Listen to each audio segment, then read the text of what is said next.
Woo!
Here we go.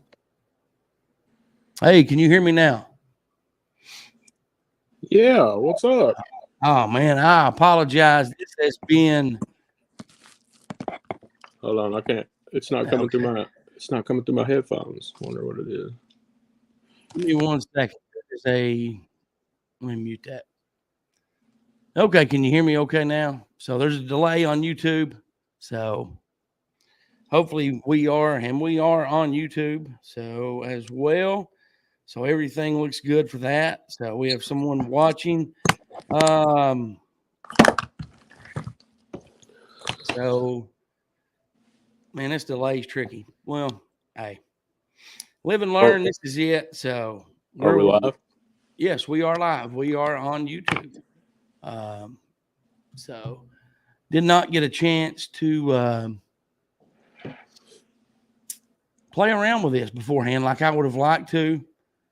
Well, that's essentially what this is, right? Well, yeah, but I didn't want it to be this way. I wanted you to,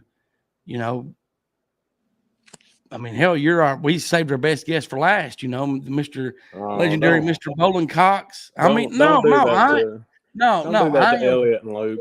Elliot and Luke is, man. And Cody's a good guy, and both of those great guests, I love all you guys. I even had this nice little song to play, you coming on and, dude, I have no idea what happened because I have went live before on this computer, but it kept crashing and would not, so I had to play, Hey, Five for Your Rights, Cody, how you doing, brother? Hopefully you can hear us and see us okay. This has been a shit show back here. Can you hear that, Bollin? That's your dad. Yeah. Well, that's not him, but that is a cover song. Kenny's out on the trail still. Well, that is okay. Didn't even realize that I had that. So, made a living. You want to sing that for us a little bit? No. Oh, come on, man. I'm more of a rapper. More of a rapper? Okay. Well, hey, that works. I'm going to mute our mics really quick and play the intro because we do have the audio going back here. And we will be back. Here's the Mayhem Mayday opening song. Mayday, mayday, going down. Mayday, mayday, going down.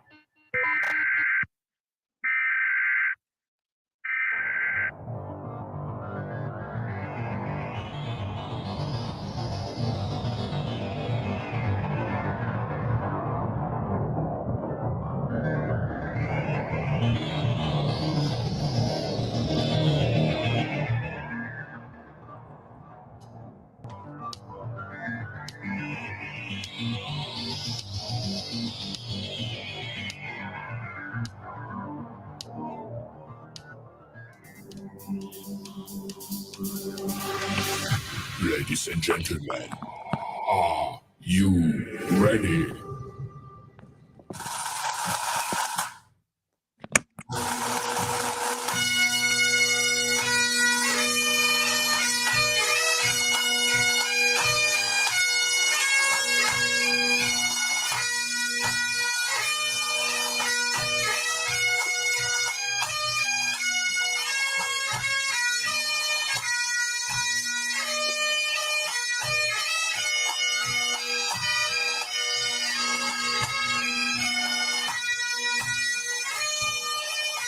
Hello, everyone. What a morning it has been getting started. I'm Goose here for Mayday Mayhem Part 4, the final part before we start back up with Here to Chew Bubblegum 2.0. The audio song came through okay. Talk Junkie, I just messaged you that we were on, and back here on my end, there is a delay in the YouTube feed. So, but all the chats and everything are coming through. Fight for Your Rights. Thank you very much for the text to let me know that the audio for the opening song was coming through. Thank you very much, Talk Junkie, for sending Elliot that link. Man, this is different. You know, this is I'm just used to controlling audio stuff. I'm not used to the video portion. So this is a learning experience, and I was going to get here early this morning. What my plan was to get here early, to get everything squared away, to play around with this, to test. That did not happen because yesterday, and you can interject, Bollin, anytime you want to. Yesterday, I had a very long day. I slept 2 hours the night before, and I drove some very people that are close to me to a special event in Louisville. We had to be there at 9 a.m. We got there, and we were originally going to leave around noon, and that didn't happen until about 5. So we got home about 8:39, and not long after I fell asleep, I was talking to a very special friend of mine and fell asleep on her. Now, this friend, Bollin, is also connected to you. What should I refer to them as on the show today and in future shows? Well, if Bollin's on the show, I guess you could refer to her as Sally Jean Sue, but okay, you know. Well, in real life, can I say her real name, or can I say? Sure. Yeah. Mm-hmm. Okay. And Elliot says he's not hearing anything. Elliot, we have some other people that says that they are hearing everything fine. So hopefully, let me check this out really quick here, Bollin. I apologize. You would think that, you know, after all this time, I would, not my first show in order to do it. I do apologize for being late and all the technical difficulties and bullshit. So you're good, man. Hey, life's a bitch, and she's back in heat. Well, but a good friend of mine named Lucy made this for me, and let me get it over here. I was going to show this weeks ago, but that didn't get to happen. And on the back, there was a friend of mine, and we'll talk to the friend later, that insisted she put this on the back. And this is me on a hobby horse. That is just a beautiful thing right there. That is a really beautiful thing. I love it. You know, she's going to have to make me another one because we're going to be changing that logo around. Sam has not done that yet. Sam is going to get started on that. But I'm really happy to have you in the studio. Always a pleasure to be here. Now, what you guys are in store for with Bollin today is I'm not going to give the second half of his appearance away, but Bollin, tell us how you got started on Here to Chew Bubblegum and you became a fan. And I remember your first letter that you wrote in, your first email. I remember Cronkite pre-reading it and saying, is this real? So I don't know if I remember the first letter. I don't know if I can remember what it was saying. One of the first ones I do remember is the ear candy Yes. Sloppy wet ear hole. I can't remember in and who out. came up with that. It was one of the listeners, and I cannot remember who that was. Well, I mean, I started listening to the show because a friend of mine, knew I listened to podcasts a lot. They knew me and Brad, done our little shithole podcast, and I started listening to it. And I think by the time I started listening to it, Cronkite was already gone. Right. So I started from episode 1. I listened to it all the way up until the appearance of Dirty Dan and Rebecca. Okay. And at some point there, I caught up. I don't know exactly what episode it was, but you guys were doing the email segment, and I was like, perfect. I'm going to write in. And maybe, I hate to use the word troll because troll gets such a bad, it's not a, it's like, it's not looked at as a good thing. Right. By most people. Now, by some people, it is the greatest thing ever. But there is various types of trolling. Okay, so there is bad trolls. I'll admit that. But I think that I would venture to say that the type of trolling that Bollin has done in the past year or two on Here to Chew Bubblegum has been a pleasure. Okay. And I would at least for me, it has been. I would totally agree with you. And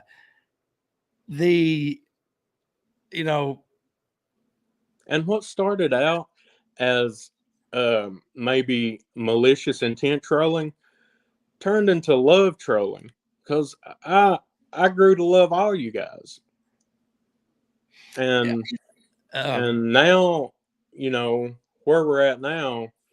I think it's probably time to tell the listeners who don't know that Bollin's just a character. Man, we were going to be getting to that. No, I mean, let's just get to it now. We're see have you been seeing the comments Bollin's been getting on TikTok? There's people actually out there who think that my hair is not real. Really? Okay. Oh man. Well, we will. I mean, do you want to go ahead and talk about the real you, or do you want to, be Bollin for just a little bit more? We got one more Bollin mission, right? Okay. Yeah. Well, one more Bollin. No, actually, we have a few Bollin missions left. Okay. Because of some stuff, and you can go ahead and tell the audience about this. I talked to you about this the other day, and if you want to, about what we were going to set up and do and so forth. Well, I have it on good authority that, I know you guys have been trying to keep it a secret, but I think I know who Flash is. No, I'm not talking about that part. No. I just want to make my guess, and if I'm right, we can go on with it. All right. Wait. Give me 1 second. Okay. Give me 1 second.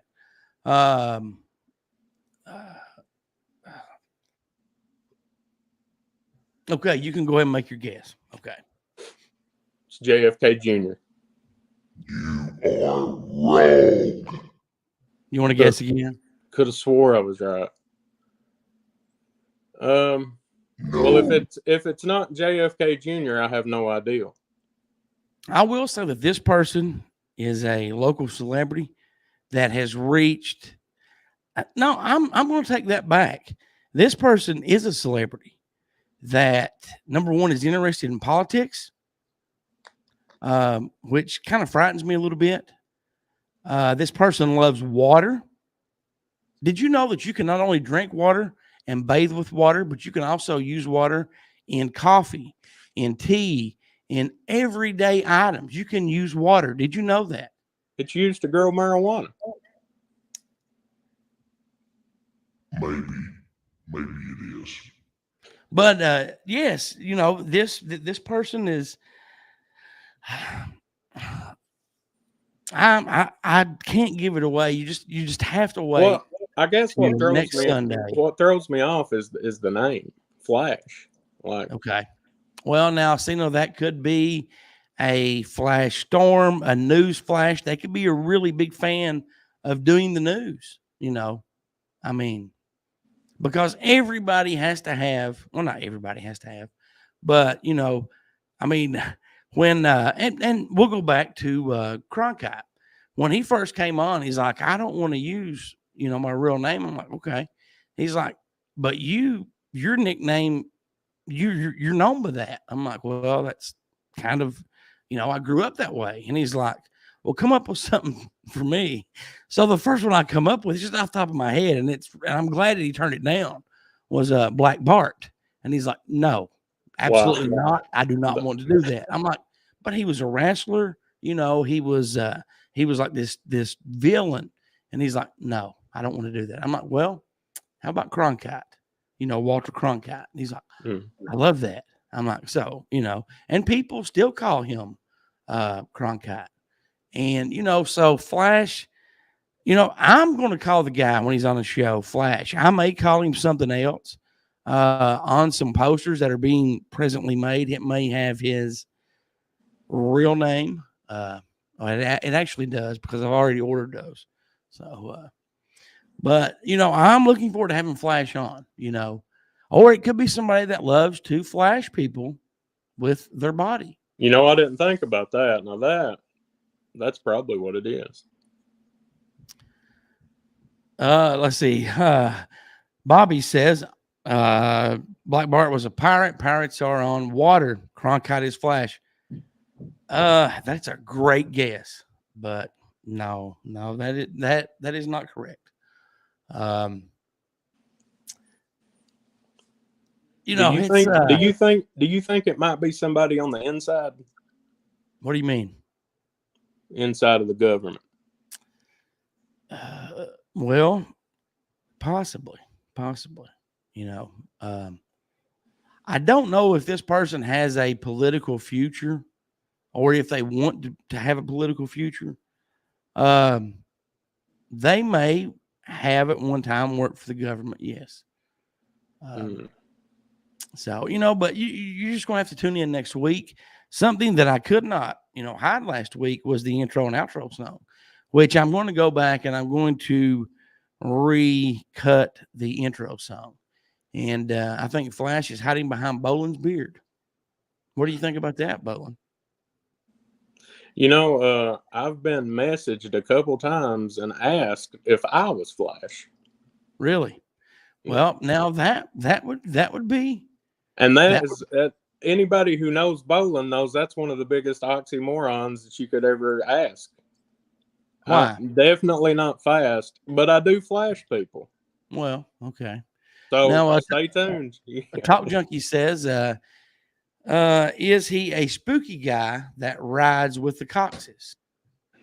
You know, if I heard the Spooky family was coming back in July.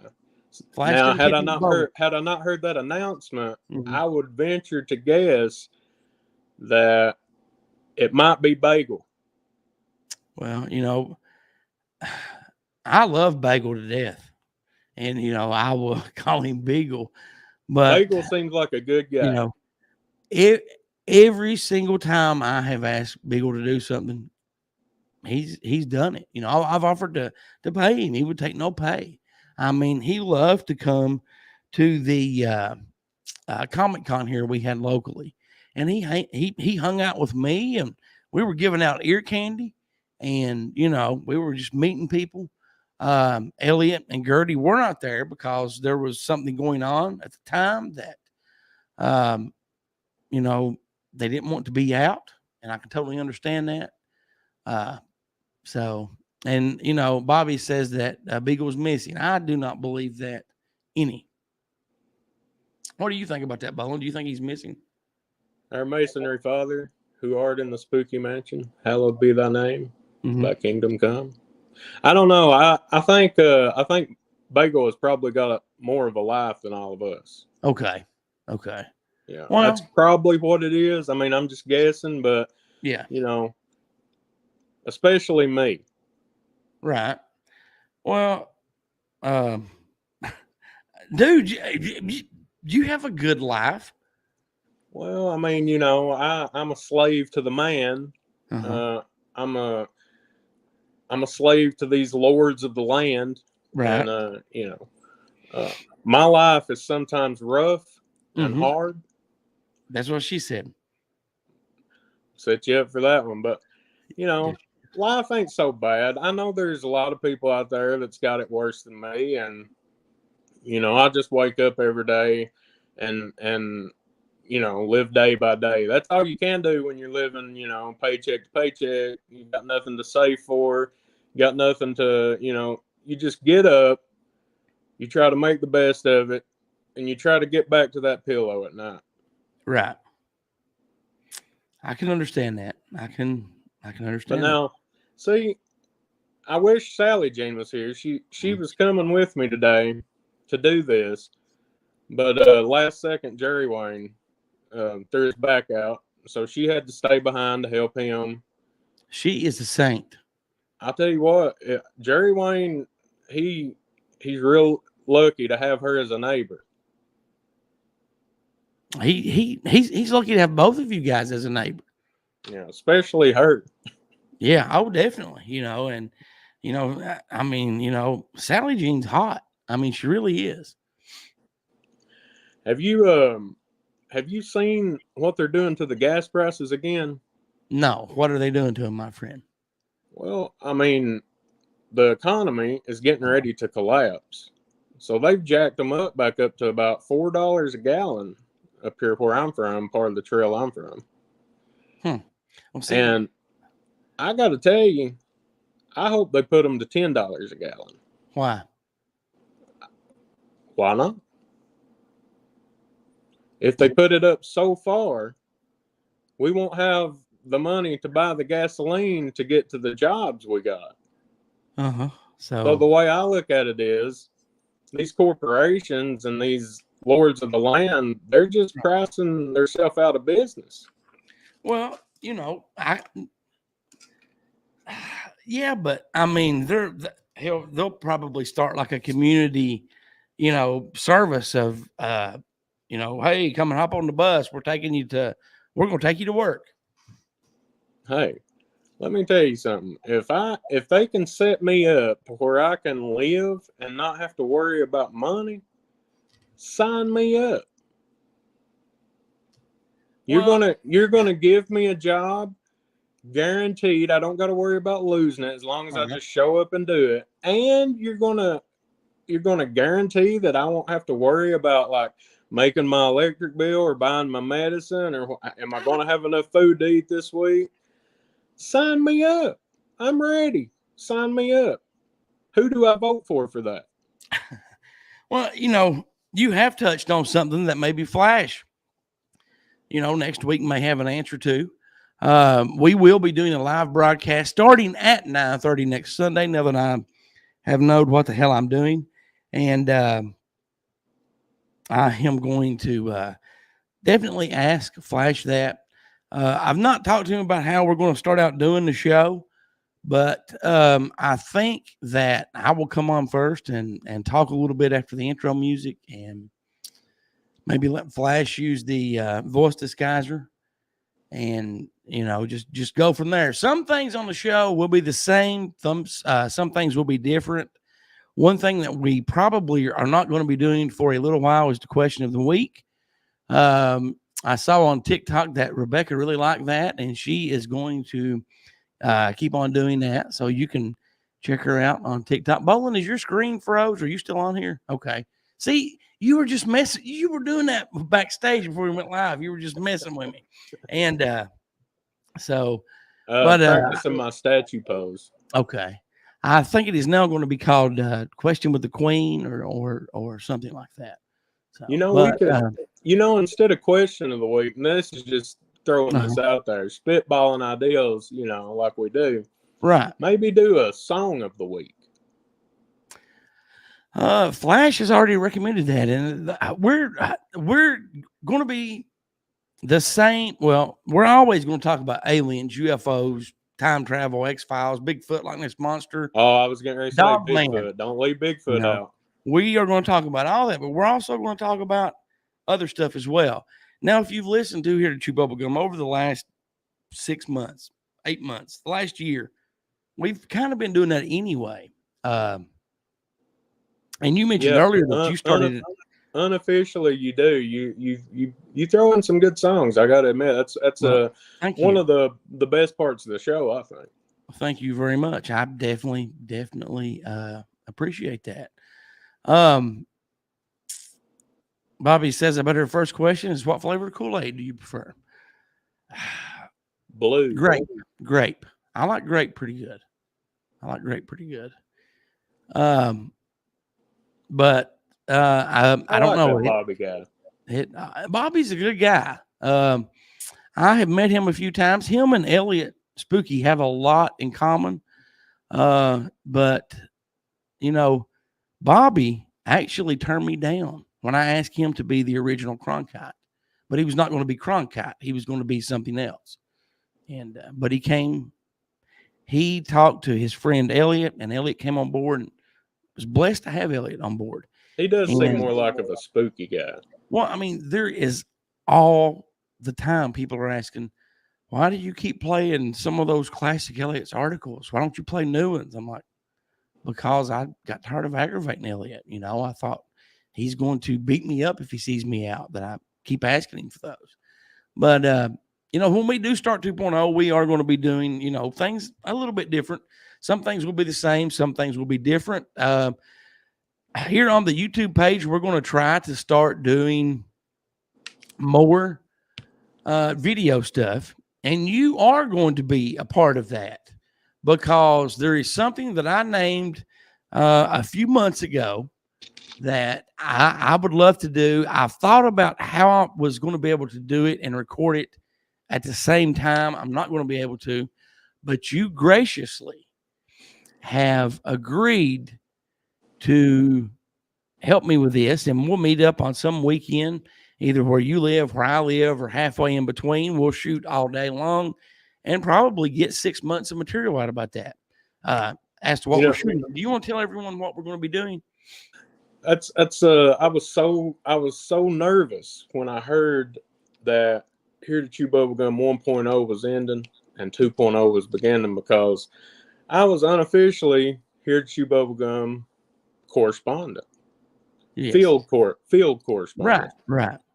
Well, you've got a promotion since then. Yeah. Trail correspondent. No, you are the general correspondent director, which means that if somebody wanted to go out, you would go out and supervise and do all that good stuff. So, well, I plan on getting out there on the trail and interviewing some people. We've got a campaign coming up. And I'm going to get the inside scoop. Okay, well, good. Now, you said, but basically, and I'm just going to go ahead and give it away if that's okay with you. Me and Bollin are going to meet up. We're going to go out, totally spontaneous, unprepared. I'm going to record, and Bollin's going to have a microphone and some index cards. He's going to ask people if he can ask them some questions. And if they answer these questions, they earn money. The first question will be simple. It will be like worth $1. It will say something like, are you having a good day today? Yes, I am. Here's you $1. Now, the next question is a little bit harder, but you could win, $2. Or do you want to keep your $1 and walk away? So, and each question will get a little bit harder. So, and we'll probably cut off maybe at the $20 to $50 limit or something like that on one person. And, but the longer the questions go on, we are going to they're going to get more, I guess, uneasy to ask, unreal. Yeah, I mean, just the average educated person probably ain't going to be racking up a lot on these questions. You're going to have to be really know what's going on out there to score. Right. To score big. Right. Well, and it's just another way that we plan to keep people informed, it's all about what you know out there, and clearly a lot of people don't know a lot. Well, really quick before we change topics just a little bit, while bowling is still I guess kind of that's another thing. Bowling is always here. Okay.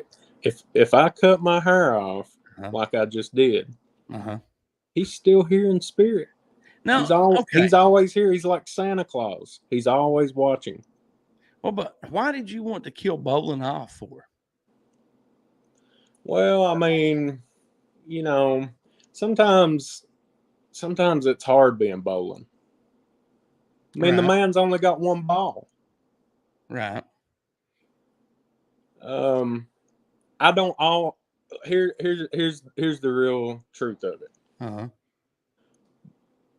I'm not always up to being Mr. Funny. Sometimes I'm pessimistic. Sometimes I'm angry at the world. And Bollin, he's such a fun-loving guy, and it's hard being Bollin. Okay. I can understand that. He's also like God. How's that? He's always needing money. Okay. I don't know. I don't know about that. I am nothing like you. You're nothing like me. Let me ask you this: are we calling Mother Goose this morning? What? Are we calling Mother Goose this morning?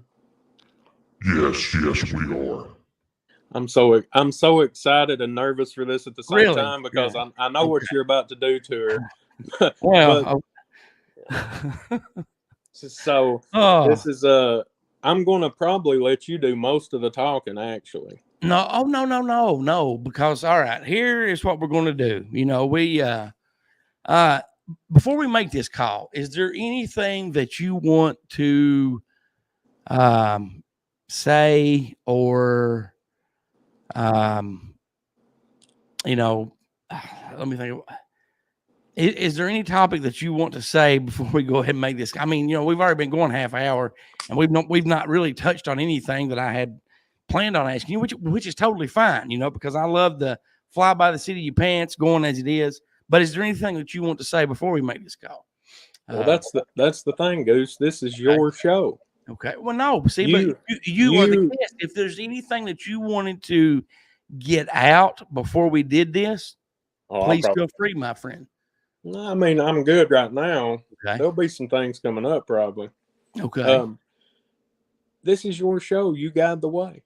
All right. Well, we are going to call my mom, and what we're going to do is when she, and I know she's awake because she messaged me just a little bit ago. When she answers the phone, I'm going to go, "Oh my God, Mom, there's so much blood." And then Bollin, you just take over and you just say whatever. Just make sure it's not like, you just be like, "Is this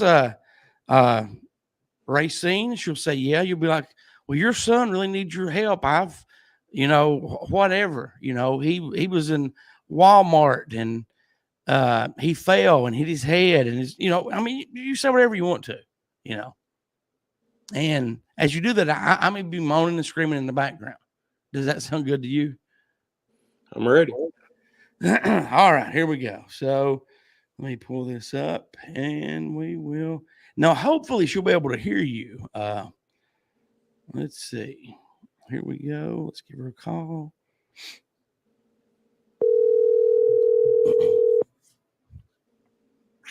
Hello. Oh my God, Mom, help. Help. There's so much blood. Is this Racine? Yes. Racine. This is David at the Pikeville Medical Center. Your son Goose has been brought into the emergency room. He's got a gerbil stuck in his ass. Well, he needs to be in the emergency room, David. So you did not fall for that, huh? No. How are 'cause you I doing know this morning, you. Mom? How are you doing? I'm okay. Okay, well, I'm good, still in good. the bed. Okay, well, we're actually doing the show right now. We're doing live video. We can hear your audio, and you're still in the bed, so you're a lazy ass. But we have one some hell of a way to entertainment. get woke up, ain't it, Racine? Yeah. We have a new sponsor on the show, and I want to play this commercial for you, and I want your honest opinion. It's about a minute long, so listen to this and let me know your honest opinion on what you think about this commercial, because they're thinking about dropping some big money on the show, and I may be able to, get you some free products that you could give to people you know. Okay. All right, now here it goes. You have to be really quiet so you don't miss anything. Okay, here it Okay. is. So, are you having trouble controlling your hearing? Are you between the ages of 30 and 50 and just find that you have to go to the bathroom a lot more now than you used to? Well, maybe you should get the new Pecker Plug. The new Pecker Plug is only $19.95. The Pecker Plug is easy David, to turn that off. just wait. right in the tip of your pecker hole. And the Pecker Plug keeps you from having to go to the bathroom as much as you used to because it holds back the urine until you're ready to go. The Pecker Plug. One size fits all, unless you bored out your pecker hole with a 10-penny nail. The Pecker Plug. Available at these fine retailers: Walmart, Walgreens, Family Dollar, the Dollar General Store, and available online at Amazon.com. The Pecker Plug by Remco. Will you get me a Pecker Plug, Mom? No, Why not? that's disgusting. That David. is a health aid. That is a health aid. Hey, And that it's is no paying more the real bills. than. Are you serious? Yeah, and I think they're gonna make them from women too. They're gonna call those the pussy plug. David, That's what the name of it's going to be. well, Hey, it's you going to better be real turn big it with the off. church crowd. Did you hear what Bollin said? Yeah, I did. Now, you actually know Bollin's mom really good. I'm not going to tell you her name right now, but you know her really good. I think I have told you before. And you're like, yeah, I know her. So It's a small world, ain't it? Yeah, it is for sure. But there's all kinds of great gifts. Now, I do have to take my mom back to the doctor this coming Wednesday for her checkup where she had her oral surgery. And I did send that video to Bowen that I shot of you. Did you? Yes, I did. And he laughed and he told me that I should not do you that way. But he was more amazed that you knew what that first one was at the end of the video. Oh, no. But, I absolutely she knew. really I didn't could know tell anyway. 100% she had no idea what she was even talking about. Oh, no. She had no clue. Did you, Mom? No. Well, yes, go ahead. I was just going to say, they had numbed my gums and I was not feeling any pain. Oh, okay. Now, the Reverend Billy Joe Farnsworth had just typed in, because he's watching and he commented, and says, there is no call for this profanity on the Lord's Day. Sister Racine, I'm here for you. Amen. Really? Yes. But, he's right. Well, you want to stay away from this Reverend I BJ think Farnsworth. we should probably be aware of false prophets. So, you definitely want to stay away from him. Have you done anything funny this week? Has anything funny happened to you? No, not a thing. I do not. Has anything funny happened to you? Yes, it has. What? Well, I called my mom and played a commercial for her. Yeah. You know what you're getting for Christmas, don't you? I don't need that. Well, you know, you can give them out as gifts to people. And Billy Joe Farnsworth commented again and said, a room full of scum and profanity. Send me $49.99 and I will pray for your monster of a son. Really? Hey, let me ask Mother Goose something. Mother Goose, is there any more childhood stories that you have about our Here to Chew Bubblegum leader that you could tell us this morning? Just anything that comes to your mind. Oh, it's been good talking to you. Have a good day. It could be embarrassing. Let me think. Thanks, Bollin. I really appreciate that. Do you remember what his favorite toy was when he was little? His favorite toy? Yeah. He had a Chips motorcycle that he really liked. Why does that not surprise me? A Chips motorcycle. That sound Goose. You need to find that on eBay. Order it. Well, it actually, I mean, it's destroyed, but in my grandfather's basement, because I showed it to my grandson last year. The back end of it, like the back where like there's, I mean, because it was obviously 3 wheels, it was motorized, was still there, and the front may have been there as well. I mean, it's tore up, you know, because I made sure she got her money's worth out of it. But he was just amazed, you know, there's a toy from the 70s still there. I mean, it would be cool to really find one of those and kind of, you know, rebuild it, but you know, I never got to do that. Now, I did destroy a Stretch Armstrong when I was little because I wanted to see what made it stretch. And when I poked holes in it, she took it away from me. And because it had red gooey stuff. Yep. Are we sure the gooey stuff came from the toy? I think so. Yes. And she used to love it because I peeled all of the labels off of her canned food. She would love that. Oh yeah. He loved to play store, and I would give him a paper bag, and I put all my canned stuff out. He was real tiny then. I mean, probably maybe 2 years old, maybe. Are you saying I'm a fat ass now? No. Okay. And so I was doing dishes, and I went in the living room, and he had peeled all of the paper off the canned foods. And we might eat 2 cans of corn when we sit down, or whatever that we got. So you're saying the next month every dinner was a surprise. Right. Oh yes.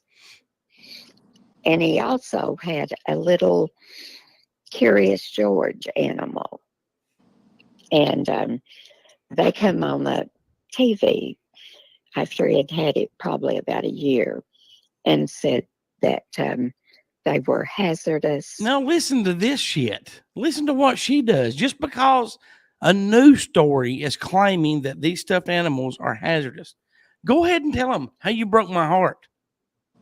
I took the Curious George away because I cried. I cried so much. I didn't want David harmed in any way.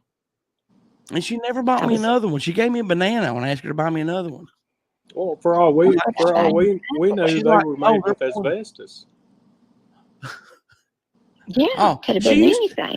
She used to give me and my brother yard darts and be like, "Y'all have fun." Here we are, you know, whizzing yard darts at each other. You know, you know, my mom used to go through the Halloween candy looking for razor blades. Did you ever do that, Racine? Yes, I did. How many? Did you ever find any? No. Did your mom? No, she never did, but always looking. Yep. But what was so funny about mom doing it here?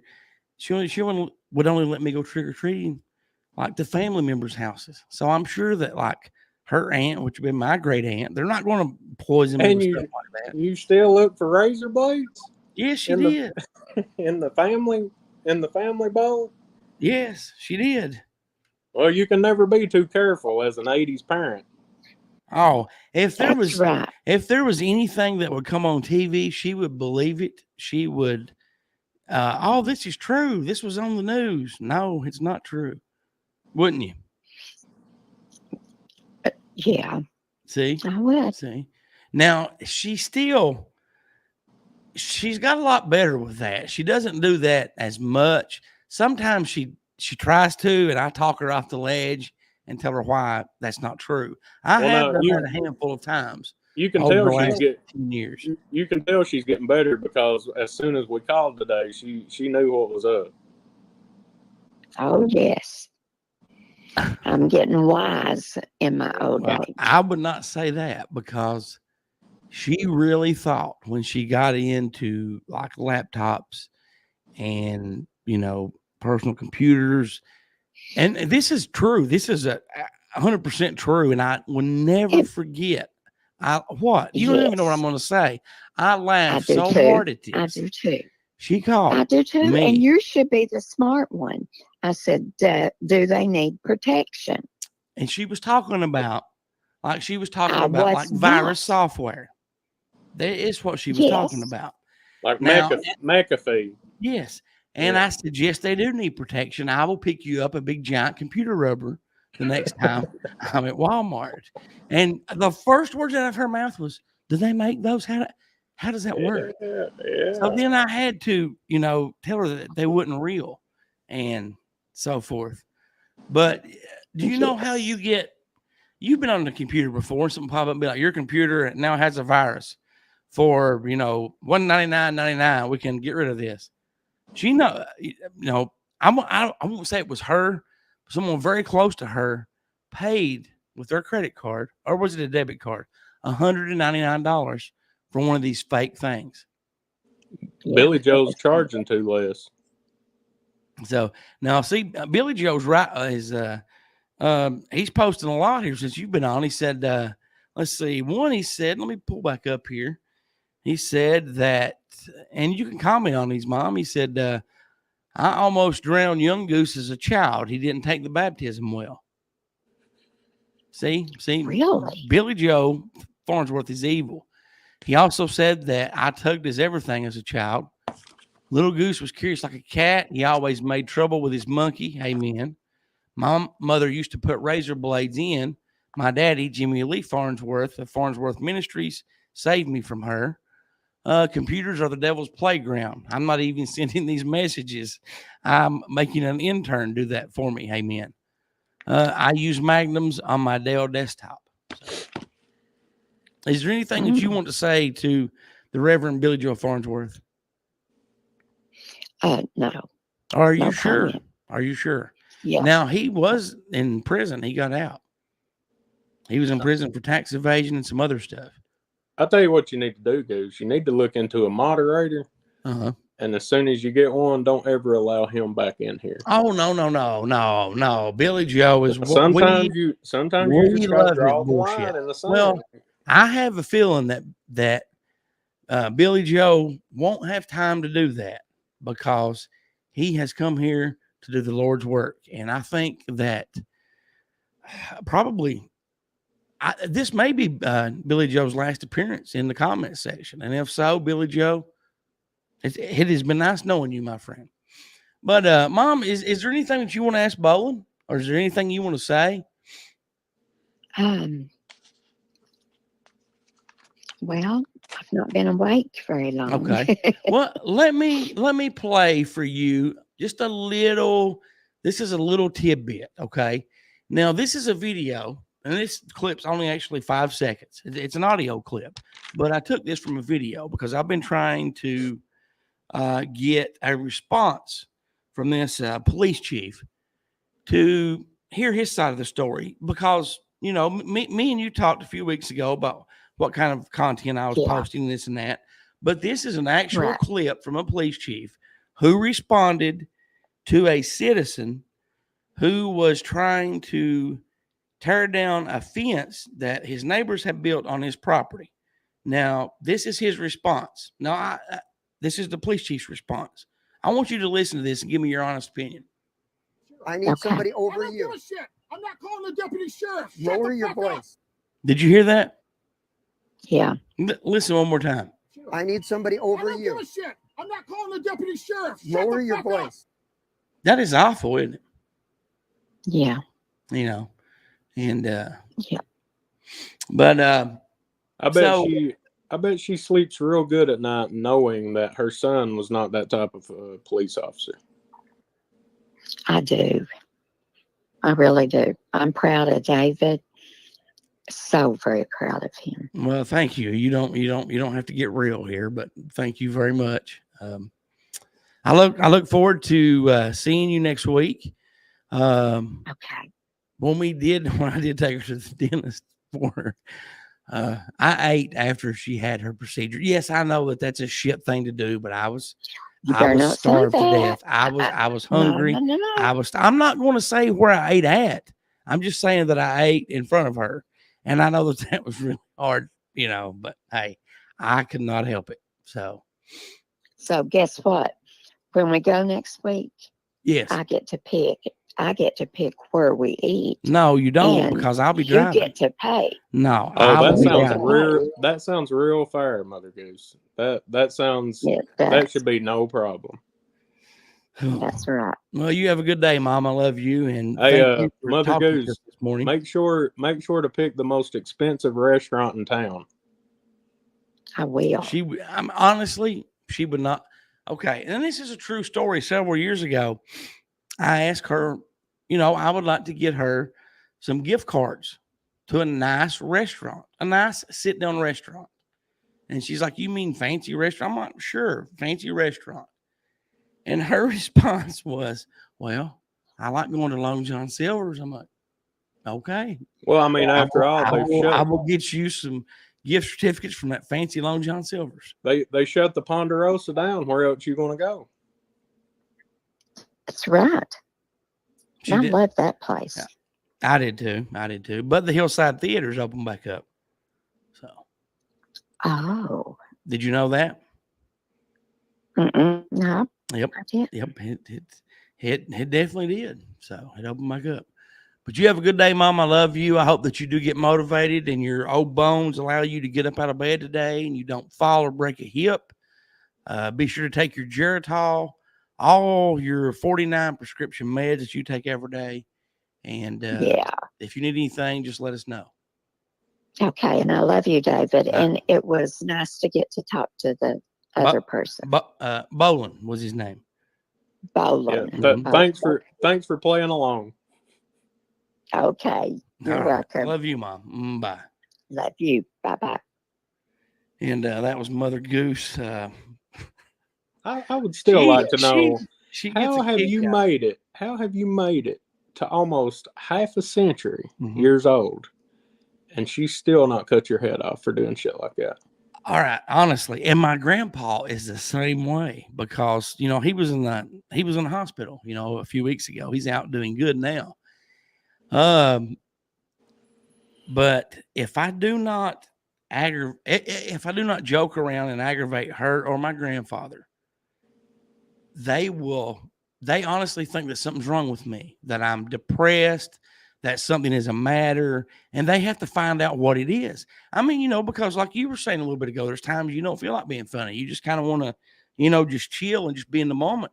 And if I do that with my mom, and my mom aggravates the hell out of me. What's wrong with you? I just want to watch. And she's called me like 5 times in a row before. Well, you didn't sound like yourself. Are you okay? What's wrong with you? You know, just because I didn't aggravate and joke around with her. So if I don't do that, she thinks that something's wrong with me, you know. Well, I'd say like a lot of people, you are the brightness in their day. Yeah, I feel sorry for those people. I feel really sorry for those people. Fight Your Right says, I prefer going old school and letting it ride bareback. Got to keep the Lord busy doing his work. There you go. Amen. Billy Jeff Farnsworth, what do you think about that, buddy? But I love embarrassing my mom. Like about 3 years ago, about 3 years ago, she had some minor surgery. So I was there, I had to, I had to go with her, and they asked her all these questions, and, she had to prove it. She had to have somebody drive her home because she was going to be getting put to sleep and this. And I don't know why I did this. I mean, and if my kids ever done this, it would embarrass me to death. But they're in, and this nurse is asking her questions, what type of medication are you on? Do you smoke? You drink? Are you pregnant? Do you do drugs? And when she asked, do you do drugs? And my mom said no, I started laughing out loud hysterically. And the nurse stops. She stops. And she looks at me and looks at my mom, and she's like, honey, if you do drugs, you better tell us, because this stuff that we're going to give you may kill you if we don't know what's in your system. And I'm just still laughing. And my mom's face turns so red. And she's like, oh, he's just joking. He likes to joke and cut up. And then when she says that, I keep laughing more. And then I finally pull myself together, and I'm like, no, she don't do drugs. And I was really just joking. And the nurse was like, well, you never know nowadays. But the look that my mom gave me when and all I did was laugh. That's one thing you don't joke around about. Drugs. It embarrassed her. What would Nancy Reagan think? What would Nancy Reagan think? Probably nothing, because she's dead. But it was so funny. I mean, it was so funny. And if you want to see Nancy Reagan, I can make that happen. And you can too. All we need is a shovel and a flashlight. I still think she might be a co-host next week. No, she definitely will not. She definitely will not be a co-host. And Billy Joe Farnsworth said, "Devil talk from heathens and friends of heathens." Billy Joe, you are right. You can call me a heathen, but the friends that I've got here and have stopped by, and there was 2 different streams posted on YouTube. I don't know how the hell that happened. That's on my end. One of them, one of the streams that wasn't going, it's still scheduled. It had a lot of comments, but the people that I've met over the last couple of years by doing here at Chew Bubblegum, by doing the TikTok videos, YouTube videos, I've got to become really good friends with a lot of them, and I'm blessed for that. And that, that feels like it makes me a better person. Now, Bollin, we're going to change up things just a little bit. You're from the area that I'm from. We're not going to say the name of the area, but your real name's not Bollin. That was a character. And you originally meant that to be Bollin Cox, right? Yeah, Bollin Cox, because of the 1 ball and the 2 cocks. Right. But I think Cronkite or Dirty Dan, Cronkite may have said Bollin, and then when Dirty Dan came on, I think he changed it to Bollin. I can't remember exactly, but it just stuck, I guess. Kind of like my real name did. Yeah. But do you mean to say your nickname that you're known by, or my real name, Mug. Okay. And but you have been you might have been in high school when I was started out as an SRO, maybe. I'm not sure. Yeah. I know you mentioned Brad. Brad was there. And I used to love to talk to Brad about movies and his love for Howard the Duck. I think me and him were probably the only people that really liked the Howard the Duck movie. Very few people like that movie. Yeah. I love that movie. I remember seeing that is one of the movies that, the first movie I ever saw with my dad was Superman. I remember he took me to the Jungle Book. I fell asleep. Friday the 13th part 2. I cried till he took me to that with someone he was on a date with, and it scared the shit out of me. And then I remember him taking me to see Howard the Duck, and I laughed so hard at that movie. And but tell us a little bit about Brad, about what you and him done and so forth, and about the Pecker Plug commercial we just played a little bit ago. That was actually Brad doing the voiceover from that. Well, Brad was just a plethora of knowledge when it came to movies or anything pop culture, really. if you needed to know something and you didn't want to take the time to Google it or look it up, you could just text him and he would know. Me and Brad, we grew up together, went to school together, wasn't real close friends until after school, years after we graduated. And we started a little podcast and really didn't tell anybody about it. It was just mainly, just to do for fun. The Packer Plug commercial is one of many commercials that we done for the show because we joked and we was like, well, we're never going to have real sponsors, so we might as well make our own, right? And I would just sometimes he would add things. I would write out the commercial and he would add things, add things. Right. I'd be talking to him on the phone and I'd be like, all right, man, I just emailed you the script or whatever, and he'd be like, all right, I'm gonna get off here, I'll call you back in 5 minutes. And in 5 minutes he'd call back and the whole commercial would be done. And it was just they're hilarious to me. They'll be what how I remember him. We went to Scarefest one year and met Robert England. That was before the podcast. That was kind of like, I knew that he didn't get to do a lot of things. Right. I knew that, he barely went out like twice a month. He just didn't get to do things. Wasn't in the cards for him. So I knew Robert England was coming to Scarefest. I think that was 2017, 2018, somewhere around there. And I told him, I said, man, I'll come pick you up. You're going to come up here and stay with me for a couple of days. We're going to go. And he had a lot of health problems. He had, he was half human, half machine. He had a lot of steel in him, and it was hard for him to walk around. And, that day that we stood in line to see Robert England, that was like 2.5, 3 hour stand. So he was having to go sit down a lot. Yeah. We packed a chair and,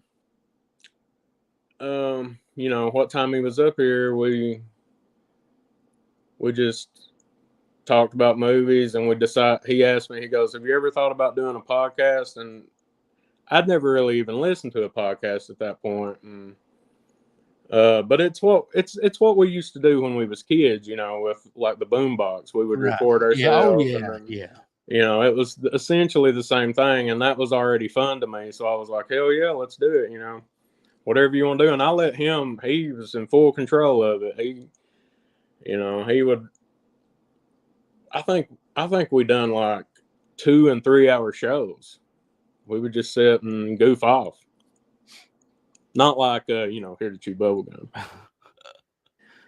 And, good morning, Baxter. Welcome in. I want to say that. Please keep going, Mug. Yeah. And so when we was doing our podcast, COVID had just hit. So it was easy for, even with working, it was easy for me to do it. And, I was able to push that envelope a little bit about COVID, and a little bit of that was trolling him. I knew he was a hypochondriac. I knew that he was going to go crazy over COVID. We should have all took COVID seriously, and we still should, but I won't. If you go back and listen to that stuff, it's me poking the bear, essentially. Wow. And he had his opinions, and you wasn't going to change them one way or another. A lot of how people are now. I try not to be that way. I try to be open-minded, and at any given time, you can change my mind. I've got a close friend that in the past 5 to 10 years has taught me that if you're not able to argue both sides of the conversation, and if you're not open to change your mind about something, then you just need to step back, because you're part of the problem. Essentially what's going on right now. Like, you can take a side on anything. You can say, for instance, about the transgender topic. I am smart enough to know that transgender people deserve rights. Well, yeah, yeah.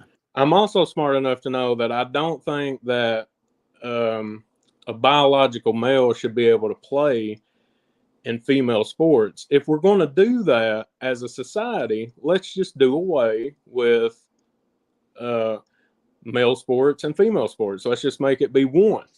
If we're going to have biological men playing female sports, because you're going to have, it may not be a lot of cases, but you're going to have cases where scholarships are going to be took away from somebody who's trained their whole life in just the blink of an eye. On the other hand, I'm also smart enough to realize that there is not people hiding out in the bathrooms waiting to molest or rape your kids. Sure. Yeah. You know, you have to be able to differentiate and look at a topic, whatever topic you're talking about, and you have to be like, okay, that's a legitimate argument. That's not. And then when you start to do that, 90% of the time, you can fall into, okay, this is the right way to think about this. Because there is a right way and a wrong way to every situation.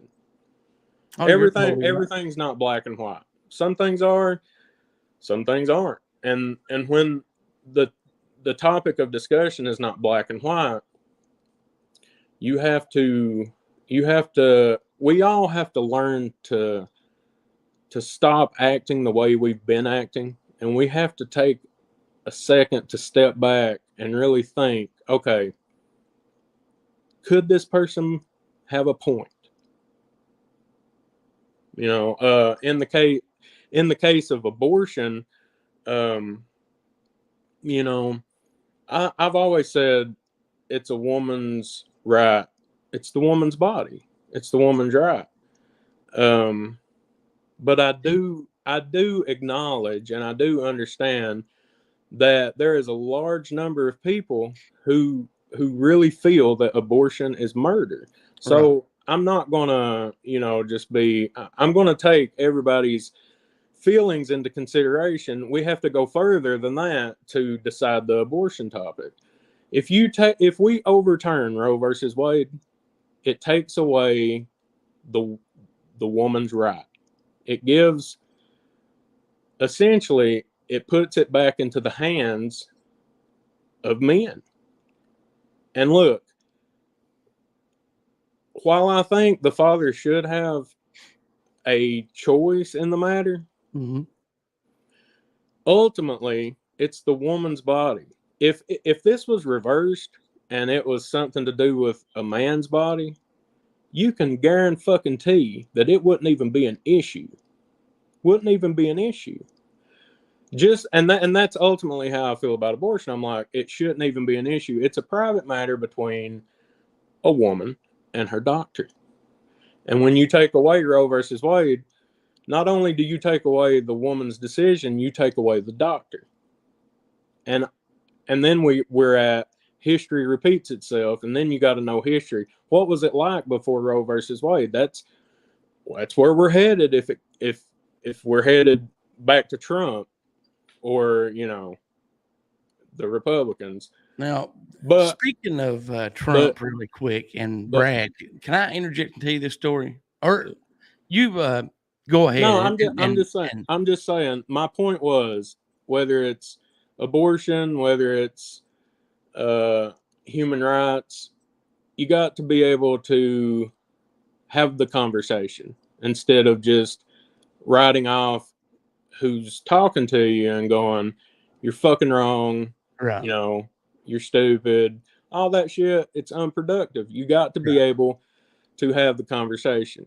And until we see and know that the government is using culture war topics such as this to divide us, it's the art of war. We have to continue to open our eyes to this bullshit. I totally agree with you. You know, I think that the government does keep us divided on purpose, because you've got such bullshit coming down from them, And if we are divided, we can't stand together. You know, once people realize, regardless of the color of your skin, of your sexual orientation, of your religious choice, whatever, put that stuff aside. It's basically going to come down to us against them. And there's more of us than there are of them. Now, what I was going to say, you were talking about, Trump, and Brad was not a fan of Trump. And I remember when he was first elected, when he was running and first elected president, Brad would post a lot of stuff on Facebook and people would give him shit. And sometimes I would join in because Brad would give me shit. I would give him shit back, but I had a lot of respect for Brad. And I think he had a lot of respect for me. And we would go back and forth. Well, one night he deleted me over a comment that I said. So I had access to him on because he had a couple of accounts. So I had him on another one and I messaged him. I'm like, dude, I'm joking with you. I have knew you since 2001. You know what type of person I am. There's nothing wrong with you stating your opinion. Please. And I even said, please. And I've never done this before. I'm like, dude, please don't get mad at me because I was giving you hell and joking with you. And it was just a few minutes. He responded, okay. So, I went and did some stuff and came back, and he had sent me a friend's request on the account he deleted me off of. And, I know countless stories like that. I mean, he just religiously pissed people off, like every other day he was getting banned. That's why he had multiple accounts. And, I would just tell him, I go, man, you just need to, you can go a little bit, but just don't go too far with. He would go far on a lot of stuff. Yeah. But he was funny as hell. He was very talented at playing the guitar and coming up with his own original songs. And I will never forget. There's a song that he crafted, and it was called "Don't Go to Beaver," and it was hilarious. And it's still, it's still hilarious. Well, I'm going to be, when he passed away, I put together like a little tribute of our stuff, but it's only really him. I mean, right. You may hear my voice a couple times. You may hear Justin's voice a couple times, but essentially it's just a compilation of what Brad said on the podcast. And I put all those songs on there, and I'm going to be posting that up in the next few weeks. So anybody that wants to go, he had a lot of good songs like that, like "Don't Go to Beaver," "Food Stamp Pussy." I don't know if you heard that one or not, but that was a big hit. But he also could, craft a great, like his cover of "Seminole Wind," man. Uh-huh. If you've not heard that, I have heard that. He did a hell of a job on that. But he was a big comedy guy, like more so than I am. He was always, he didn't like Trump. That's true. I don't like Trump, but he also didn't like whoever the fuck was in there. It could, he didn't care if they were Republican or Democrat. He just, 99% of the time thought they were an asshole, and 99% of the time they are. I mean, look at what we're dealing with now. They made me vote. The Trump administration, Trump in particular, made me vote for Joe Biden. I was like, out of principle.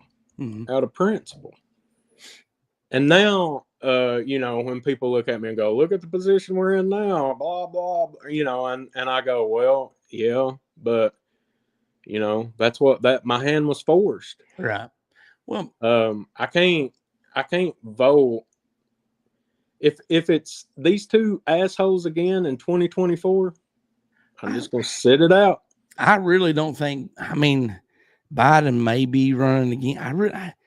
I just don't think that he will. I mean, right before we started this, I was flipping through the Tickety Talks, and I seen one that a blind man was leading him. Really? A blind man. Now, let me say that again. A blind man. They had it on video. And I looked at it and I said, well, I don't know really what was going on there, but it sure does look like the blind man was leading Biden out to the podium. And here's my thing on Biden. I sympathize with his disease. He's clearly not working at 100% mentally. But he's doing the job until he's unable to do the job, I guess. I guess we could just say what I just said was ageism. Like, should we allow a 90-year-old man to lead all of us? Will he lead us off a cliff? Okay. Now, when it comes down to it, now I know, the president is prestige and he does all this, but I mean, honestly, and yeah, you might get some of them that do some good when they're in there, and then some of them might not.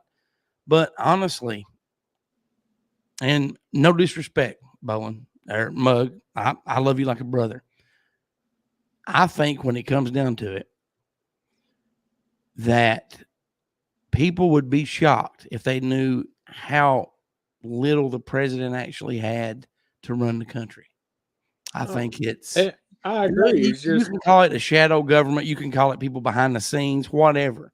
But they're in there for 4 years, and that's it. I mean, a minimum of 4 years they're in there. And honestly, I don't think, honestly, whoever gets president, I don't think it's going to make much of a difference, because when you have one, and I'm going to go back to JFK, that actually tried to make a difference in a couple of subjects. You see what happened to him. So, well, I mean, essentially, I think you're right. The president is just like a mouthpiece for who's really running things. Right. And if the last couple of years hasn't taught us anything else, we should clearly see that the Democrats and the Republicans, they all sit at the same table and they all eat the same food. Mm-hmm. They're all in a club and we ain't in it. Right.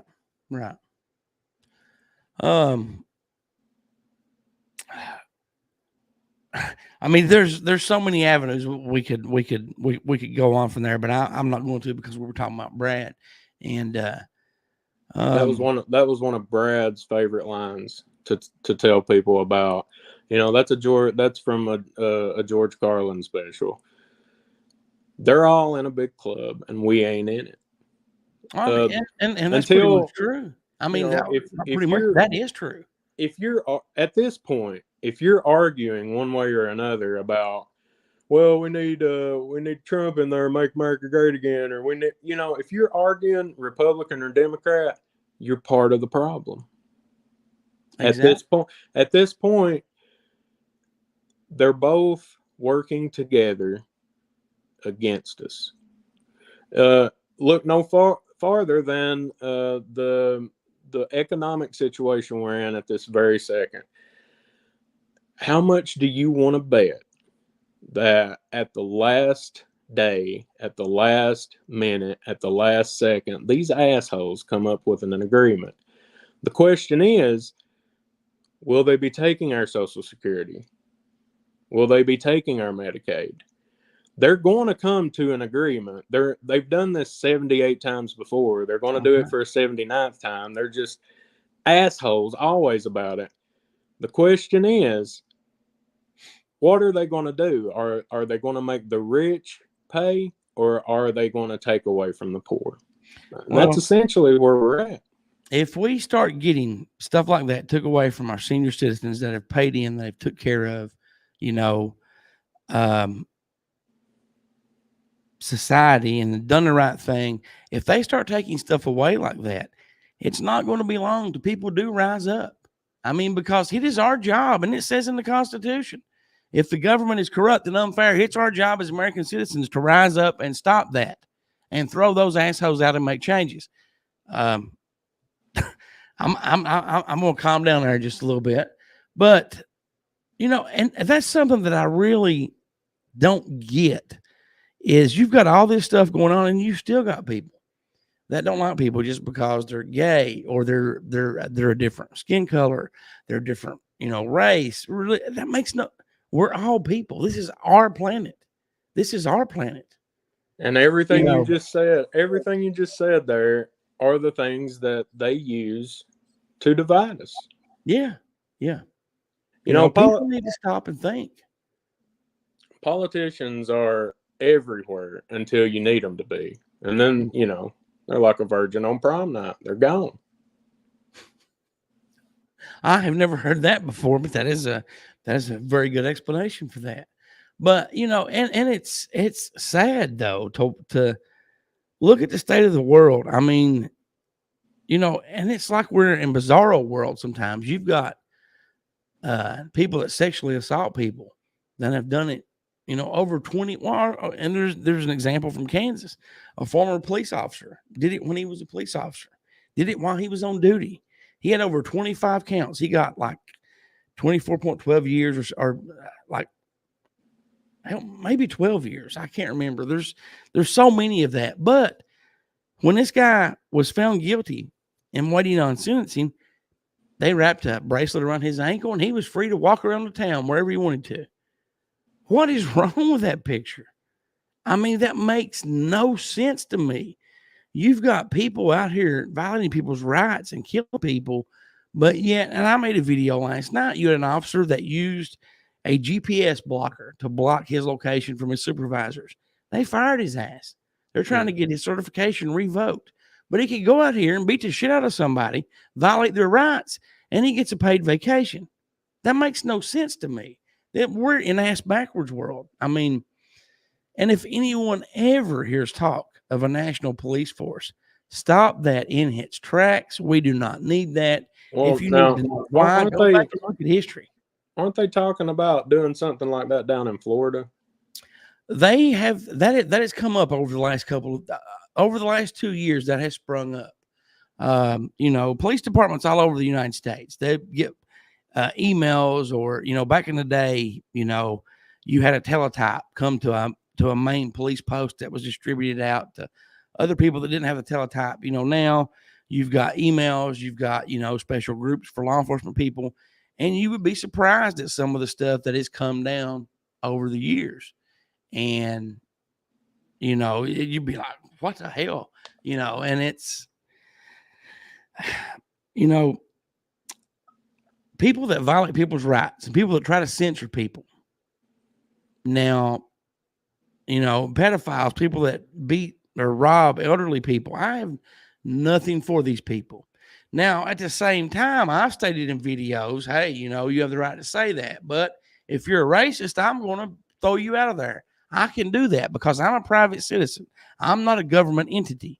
I do not have to, you know, I didn't write the Constitution. I do not have to let you get on my platform and spew your racist, hateful comments. Go sign up for one yourself. Get on there and do it all you want to. I'm for you doing that if that's what you want to do. You're not going to bring shit to my house and throw all over my front door. It's not going to happen. 100% agree with that. So, you know, you should really be. I can't commend you enough for the work you're doing with static and noise, because you got to think too. You know, you're from a small town. You got to have some type of intestinal fortitude to be able to follow through and do the things you're doing. And at the end of the day, you're doing them because it's the right thing to do.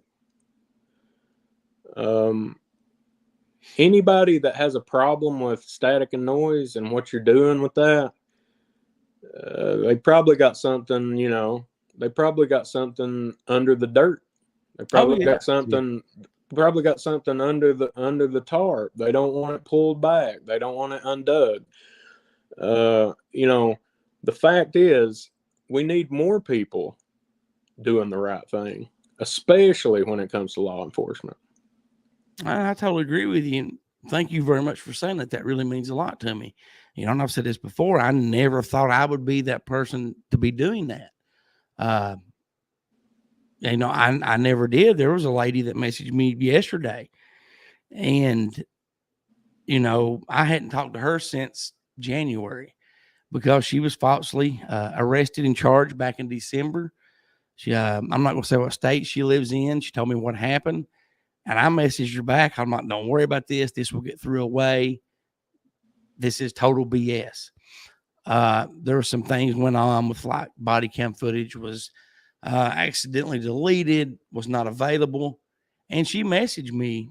She actually messaged me on Friday. I didn't see it till yesterday evening that she had court and everything was dropped just like I said it was. And there's nothing on her record. And she said, now I'm going to file a lawsuit. If you know anybody in this state that is to represent me, please send them my way. And I'm like, I will totally, you know, and she just kept thanking me, you know, because, you know, she said that she didn't worry and stress about this. It happened in December. She didn't have court until last Friday. You know, she didn't worry and stress about it because I told her, you know, hey, here's what's going to happen. And she's like, you were 100% correct, you know, and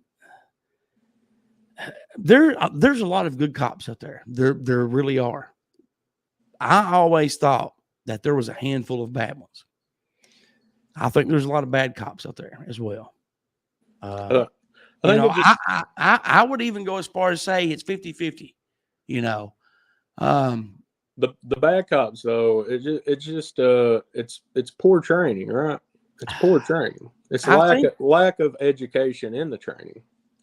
That's part of it. Part of it is you have some very, you know, and this is like another part of it. You have some, and I'm not saying that all bad cops are this, you know, because you have poor training, like you said. You have some that are really stupid and just don't know that should not be doing it. And those people are put in the positions of power because currently we're so shorthanded in law enforcement. Nobody wants to do it. So they just want another body on the street, you know. But there are some sadistic officers out there that like to hurt people. And they think when they get the badge and gun, they can legally do it, you know. And you have a lot that do that, knowing good and well it's being recorded, their body cameras on. They don't give a shit. They do it anyway. Imagine what they're doing when they know that there is no camera, what they're doing to people. Oh, absolutely. It's 100 times worse. And, you know, there has to be like a national reform. No national police department, none of that. But there has to be some sort of universal training. Now, I think, and I can't remember the guy's name. He was an attorney. Me and him had a conversation over TikTok back in February. He asked me what I thought would change things. I think nationwide that all police officers should have body cameras. And I'm going to be honest. When I first, at the last department that I actually retired from, and I'll clarify that by saying I started working there for just something to do because I had already retired at the 20-year mark. And I worked 6 years at this department. They gave me a body cam. They said, there's no policy. If you want to use it, use it. It sat in the trunk of my car for 2 years because my thought to them was, if I'm not doing my job and I'm not doing the right thing, send my ass to the house. Then I had a situation where an older lady that did not like our interaction during a traffic stop, which, and I'm not going to go into great detail. It was summertime. It was 80 degrees. It was beside the road. I was sweating my balls off. I stood beside the road for at least 5 minutes while she finished a phone conversation on her cell phone, sweating. I mean, you know, in a high traffic area where I could have got hit. And I finally said, ma'am, you need to hang up the phone. I need to talk to you. And she finally hung up. But as soon as she did, her attitude started. So, you know, after she made the claims that she made that I know I did not do, I started using the body cam. Well, I've heard you say it before, and I think it's 100% solid. If you got nothing to hide, you should put that on and you should turn it on. You should want it on. Exactly. It actually, and like the situation you was just talking about, it could help you from, being accused of something you didn't do. I just don't see any reason why you wouldn't want to wear a body cam. Yeah. After this lady reported the lies and all the stuff that she did, I mean, they knew it was false because they were so out there that they're like, this lady's crazy. I know this did not happen. I'm like, no, it did not. And so from that point on, I started wearing one every single day. If I had an interaction with anybody, I would turn that body cam on. I wouldn't let it roll continuously because, I mean, hell, we're in the area we're in the sticks, and you only had so much memory on a memory card. And, I would get in, like if I had to write somebody a traffic ticket, I would get in the car and I would be like, today's date, so-and-so, the time so-and-so, I'm turning the body camera off to write this citation for boom, boom, boom, boom, boom. Once it was printed, before I went back up and interacted with the person again, I would turn it back on and say, okay, citation's finished, time is blah, blah, blah, to document what I was doing. So even though I was turning it off, there was no gaps in there where you're like, oh, well, he done this, nope, that's not it, And when I done that in front of another officer the first time, he's like, where did you get trained to do that? I'm like, nowhere. That's just kind of common sense. That's, CYA covering your ass. I don't want to be back here writing a ticket for, if it takes 10 minutes because you had a printer malfunction. Then why'd you turn it off? I was covering my ass by doing that. And he was like, oh, I'm going to start doing that. He's like, oh, that's awesome. But I think to change things around on a police front, every single police officer in the United States that works the streets, and I'm talking about doing traffic control, going to complaints, if you have detectives that are interviewing and interacting with citizens that need body cams to go out and do the crime scene, I don't really think that there's a need there because that's a protected area that the general public's not allowed to. Now, because they have their own stuff to go by, pictures, video, all that. But any interaction needs to be recorded. And if you are arrested and charged with any crime that is non-heinous, and by non-heinous, I mean kidnapping, child sex crimes, beating somebody to death, killing somebody, bank robbery. If you do not have the non-heinous act on your body cam, charges should be dropped and dismissed automatically. I think if you do that will be a major shift and turn, because you will have agencies being like, look, we're not going to go after these people for it to get throughout because that makes us look like a laughing stock. And they're going to really start not sending people home on vacations. They're going to be really looking at who they've got and getting rid of people. So that sounds like you've been hit with an 18-wheeler full of common sense. Well, there'll be, but honestly, that's really what I think. If you wanted to change things, it starts there, and the lawyer that I was talking to, he's like, I think that's a great idea. We can get that nationwide. I'm like, well, it really already should be nationwide because,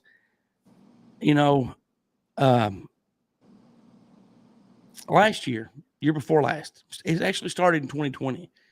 There's grants across the United States. There's grants for police officers at every department all across the United States to get body cams for free from the government. We're not costing them a penny. Taxpayers are paying for them, but it's coming from the U.S. government.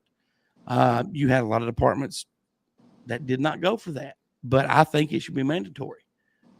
For the ones that did go for it, it was mandatory that if you did go for it, you had to have a policy in place. You had to have storage in place, because what you don't think about is, let's say you've got a big city like Los Angeles with thousands of officers. Each one of them has got a body cam. Okay. When that gets so full, you have to take what has been uploaded and then store it somewhere else to keep. Okay. And you have to keep certain things for like misdemeanors, 5 years. You have to, that takes up a lot of computer space. So that is what has kept a lot of smaller agencies from getting body cams, just the cost associated with storing the digital information. I just think whoever's in charge of, I think they should really take a step back and look and listen to people like you who have made a career of it, who have done the career, continue to work after the career is over. We have to start letting people who's actually done the job make the decisions, not somebody behind the desk who's been handed whatever position. We need to take people like you into consideration. People like you should be making the rules. I'm sure you could sit down with a group of people who's retired from police work, and you guys could come up with a few things that could be changed. You could be like, this stuff that's already in place, this is working, this is going good, but something needs to be done because, the way it is now is not working. Well, thank you very much for that. Dude, but I'm just me. I've had people, tell me in messages and stuff, but hey, love what you do. Why do you always record in the car? Why aren't you I've seen you in your studio. Why aren't you there all the time? Why don't you have nice clothes on? Why do you wear a hat? This is me. I'm not getting on there in a suit and pretending to be somebody I'm not. This is me. The main reason that I record a lot of my stuff in the car, that's where I have a good Wi-Fi signal at, or good cell phone signal where I can actually upload the video to the platforms. That's the reason that I record that stuff there. You were talking about something that made me think about this. About 5 years ago, so, right at the 21-year mark in my career, you were trained in the academy. If you went by a police officer, no matter where you were at, who it was, and you seen them have somebody stop beside the road, you always kind of slow down and look and make sure the officer's okay and not out fighting with the person, more or less getting their ass whipped by the person. And you did that just out of professional courtesy to, because you didn't want anyone to get hurt. And then up about 5 years ago, it dawned on me that I was still doing that, but I was not looking just to make sure the officer was okay. I was looking to make sure the officer had out of the car was okay, that the officer was not beating the shit out of them, and that changed. And I did that quite a few times before I even realized. And then one day I'm like, wait, why am I making sure that the citizen is okay? And it was because things had got, they started out, and it's like they got worse and worse and worse. And, I just, it was just like looking at something in a whole new light. And, you have a lot of old school cops, even new cops, that message me videos that, tell me, hey, I work here. I did work here. I retired from here. So you kind of expect me being on that side of the curtain to kind of be pissed at me for posting videos and calling these out. It's total opposite. I have not had that zero. And I thought I would have a lot of that. And I actually talked to an old timer, that had a little bit more experience than what I did, not much more. And he's like, have you ever, had an encounter with that? Someone saying that you're betraying us in the brotherhood. I'm like, no, because I'm a person. You're a person. We're all people. There is no brotherhood because I'm not a Nazi.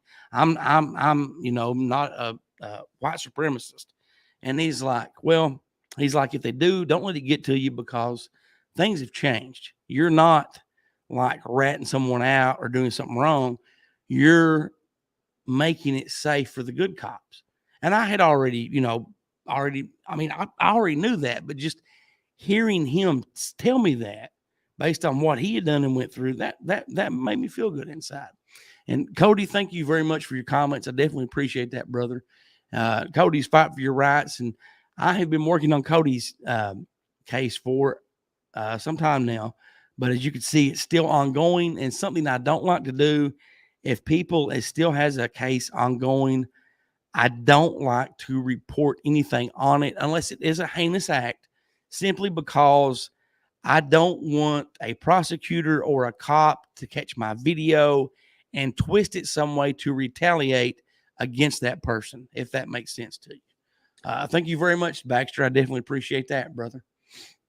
I think the fact that what you just said is kind of proof that there probably are more good cops than bad in the world. You know, if maybe hope that there are. I hope that there are. I mean, you know, I love showcasing good cops, you know, and the good videos. There's not a lot of those. Every one I get, I post, you know, but there's not a lot of those out there. I really think it's close to a half and half mark. Yeah. And that's just, you know. Well, unfortunately, we still live in a world where negativity rules, you know. Yeah. Oh, yeah. Definitely. Definitely. Mug, I definitely appreciate you. We've been going about an hour and 40 minutes. I've not meant to keep you on here this long. Been fun, man. I'm excited to see. Hey, I think I know who the co-host is now. Okay. Who do you put it together? Okay. Who do you think? I've put it together. Okay. I'm going to wait and tell you after the show. Okay. Okay. You can tell me backstage. I think it starts with an F. An F. An F. Am I right? I don't know. No comment is all I'm going to say on that. No comment.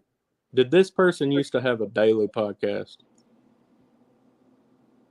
No comment. No comment. But well, good thing we've only got 1 week to go until we find out. Yes, and we're looking forward to it. And we'll be starting right on time next week, live video. I'm going to play with it, and I'm talking about the StreamYard program video, not my penis. I got so excited for a second this week. Well, thank you very much. Yeah. But I want to thank Mug for coming on. This wraps up the Here to Chew Bubblegum presents Mayday Mayhem Part 4.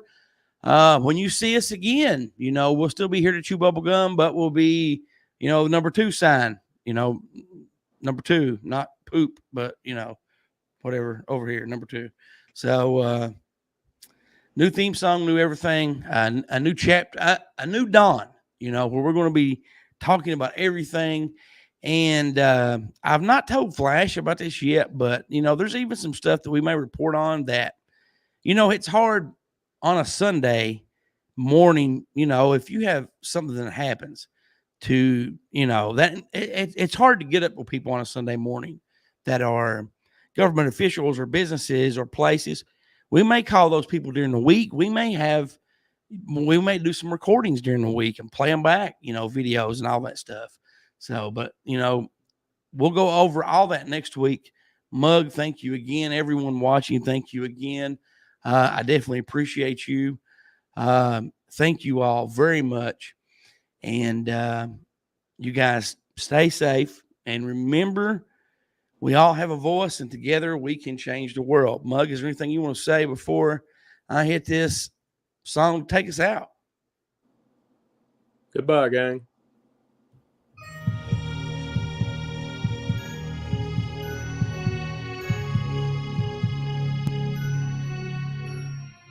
You've been listening to a Here to Chew Bubblegum production.